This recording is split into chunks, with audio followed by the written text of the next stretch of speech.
اور دل کے اندر یہ بلیو کیجئے، یہ بھروسہ رکھیے کہ یہ کتاب بلا شک و شبہ درست ہے۔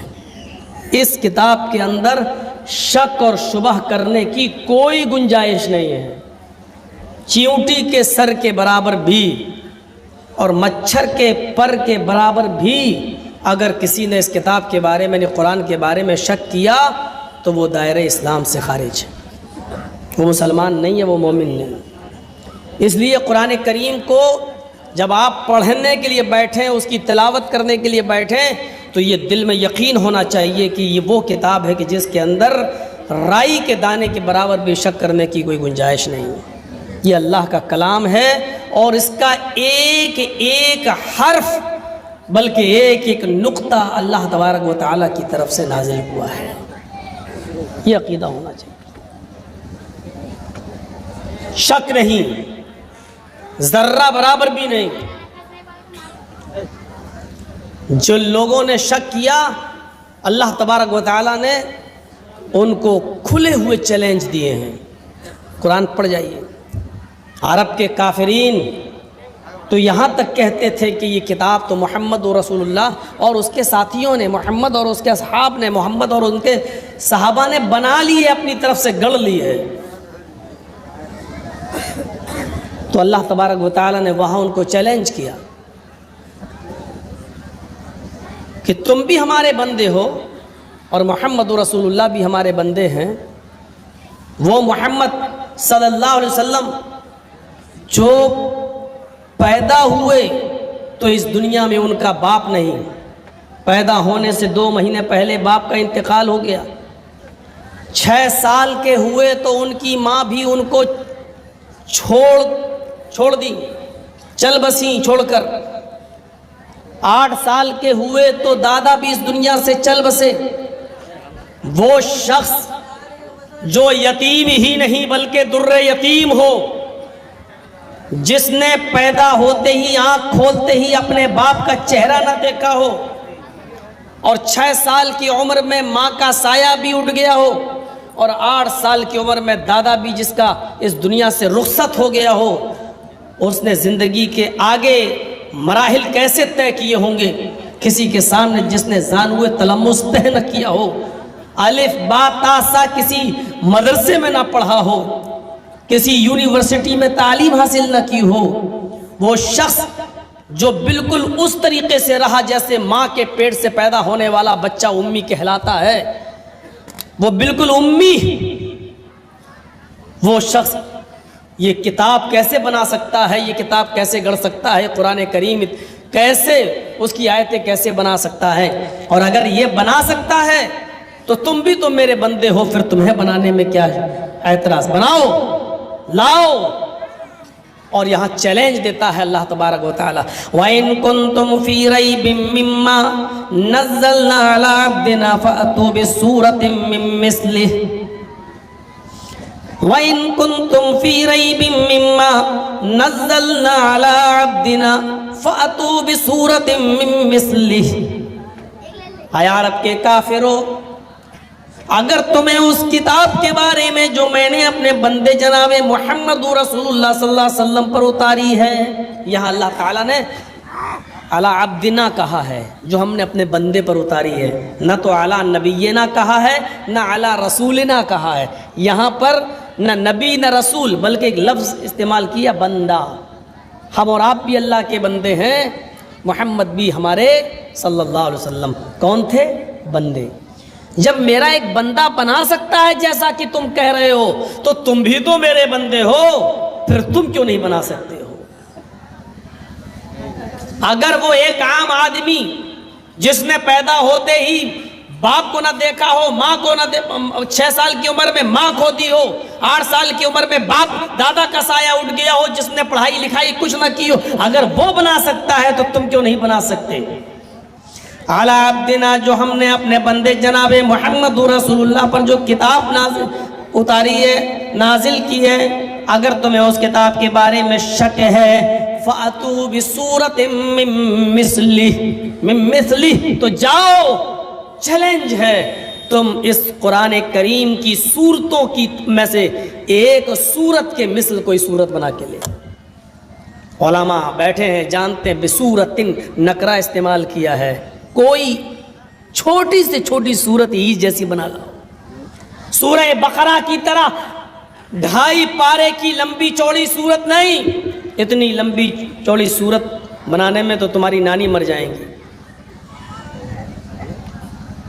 قرآن کی سب سے چھوٹی صورت اِنَّا أَعْطَيْنَاكَ الْكَوْثَرَ فَصَلِّ لِرَبِّكَ وَانْحَرْ إِنَّ شَانِئَكَ هُوَ الْأَبْتَرُ. جاؤ, یہ قرآن کی سب سے چھوٹی صورت ہے, تم اس صورت کی طرح ہی کوئی صورت بنا لاؤ. نہیں لا سکے. عرب کے اندر مقابلہ ہوتا تھا اشعار کا.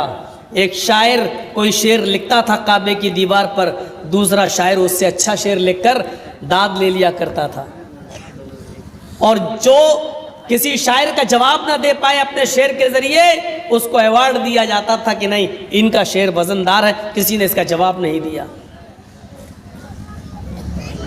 اور عرب کے لوگ قرآن کریم کو چونکہ محمد رسول اللہ اور ان کے ساتھیوں کی گڑھی ہوئی کتاب بات مانتے تھے, اس لیے عرب کے مشہور شاعر اسلام لانے کے بعد حضرت حسان ابن ثابت نے یہ 3 ہی آیتیں کعبے کی دیوار پر لکھ دی.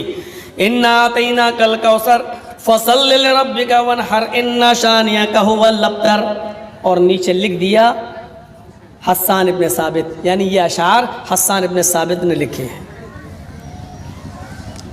اب اس کا جواب دو, اس سے اچھے اشعار اگر کسی کو معلوم ہو تو آؤ مقابلہ کرو.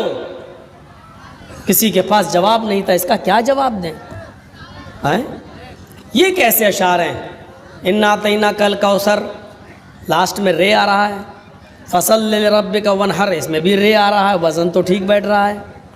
چلیے 2 لائنوں کا ایک شعر ہو گیا, اِنَّ شَانِئَكَ هُوَ الْأَبْتَرُ. اب اس تیسری لائن کے لیے چوتھی لائن کہاں چلی گئی؟ مل ہی نہیں رہا ہے. اچھا ٹھیک ہے نہیں مل رہا ہے, لیکن بات تو پوری ہو گئی, کوئی کمی نہیں نکال سکے. لوگوں نے کہا پھر حسان ابن ثابت کو ایوارڈ ملنا چاہیے. ایک شاعر نے کہا نہیں رک جاؤ, مجھے 1 دن 1 رات کی مہلت دے دو, میں اس سے بھی اچھا شعر لکھتا ہوں اور اس میں کچھ کمی نکالتا ہوں.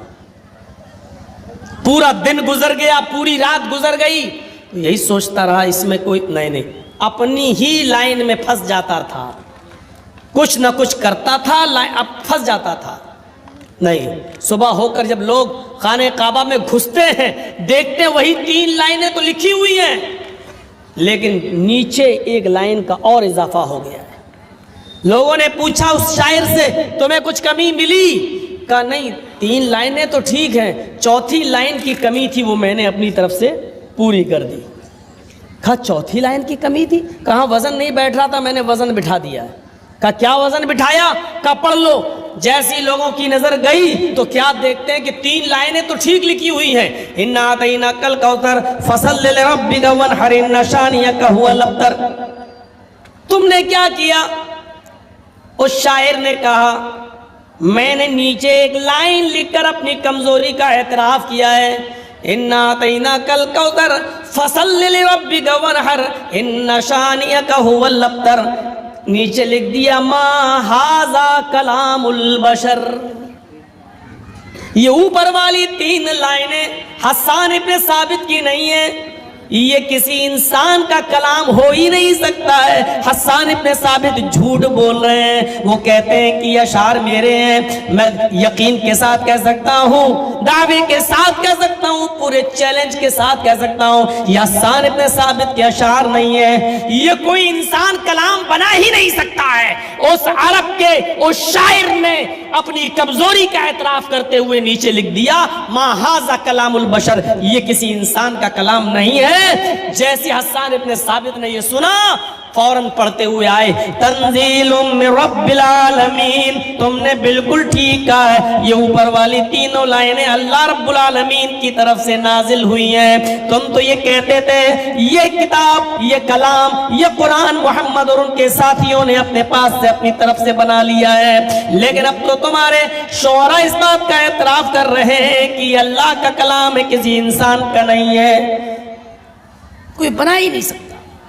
قرآن چیلنج کر رہا ہے. قرآن وَإِن كُنتُمْ فِي رَيْبٍ مِّمَّا نَزَّلْنَا عَلَىٰ عَبْدِنَا فَأْتُوا بِسُورَةٍ مِّن مِّثْلِهِ. او لوگو اگر تمہیں اپنی اس کتاب کے بارے میں جو ہم نے اپنے بندے محمد رسول اللہ پر نازل کی ہے, اگر اس کتاب کے بارے میں ذرہ برابر بھی اگر تمہیں ڈاؤٹ ہے, ذرہ برابر بھی اگر تمہیں شک ہے, تو جاؤ اس جیسی ایک صورت ہی بنا لاؤ.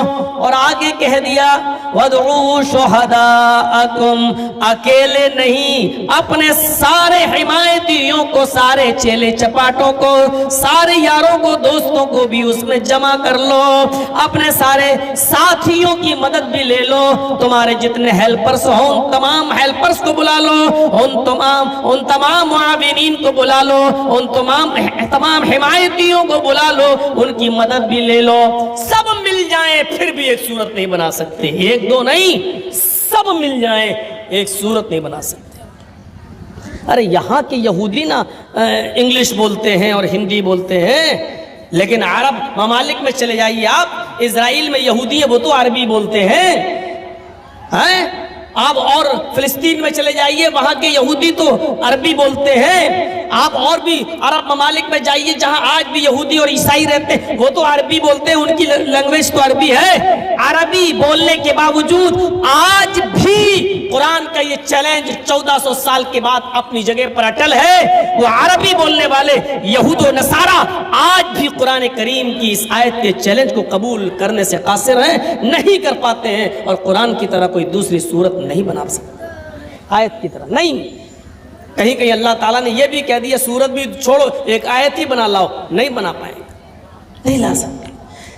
تو جب قرآن پڑھو, اللہ مومنوں کی پہلی صفت یہ ہونی چاہیے کہ جب وہ قرآن پڑھے, قرآن کی تلاوت کرے, تو یہ ذہن میں رکھ لے کہ یہ اللہ کی طرف سے نازل کی ہوئی کتاب ہے. اس کتاب کے بارے میں ذرہ برابر بھی شک کرنے کی گنجائش نہیں ہے, یہ اللہ کی طرف سے نازل کی ہوئی کتاب ہے. اور حقیقت ہے, دیکھ لیجئے آپ دنیا میں جتنے بھی مذاہب ہیں, ظاہر ہے کہ ہر مذہب کی کوئی نہ کوئی کتاب ہے. دنیا میں جتنے بھی دھرم ہیں, ظاہر بات ہے کہ وہ کسی نہ کسی اصول اور ضابطے پر ٹکے ہوئے ہیں.